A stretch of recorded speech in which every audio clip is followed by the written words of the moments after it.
কে হবে বাংলাদেশ জাতীয় দলের নতুন হেড কোচ?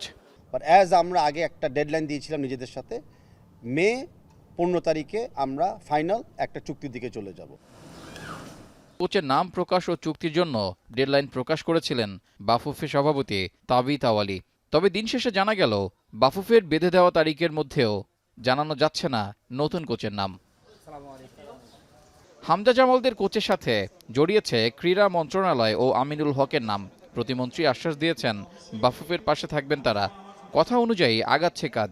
বাফুফের সাথে আলোচনার পর কোচ নিয়োগ নিয়ে নতুন করে আবারও সুখবর দিলেন ক্রীড়া প্রতিমন্ত্রী।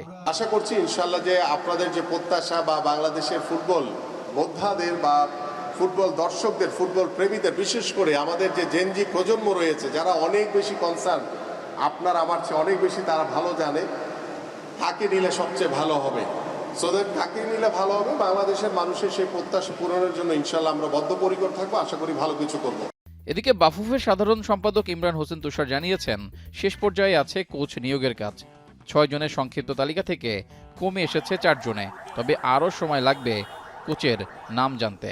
ন্যাশনাল টিমস কমিটি তারা কিন্তু প্রসেসিংয়ের মাধ্যমে অনেকটা এগিয়ে নিয়ে আসছে। আপনারা আসলে 2-1 দিনের মধ্যে হয়তো জানতে পারবেন।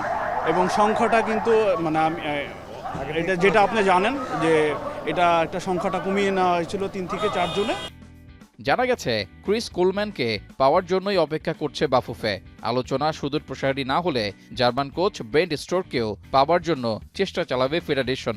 তবে সেই নাম জানতে ভক্তদের অপেক্ষা করতে হবে আরও কয়েকদিন। রেজাউল করিম, এখন, ঢাকা।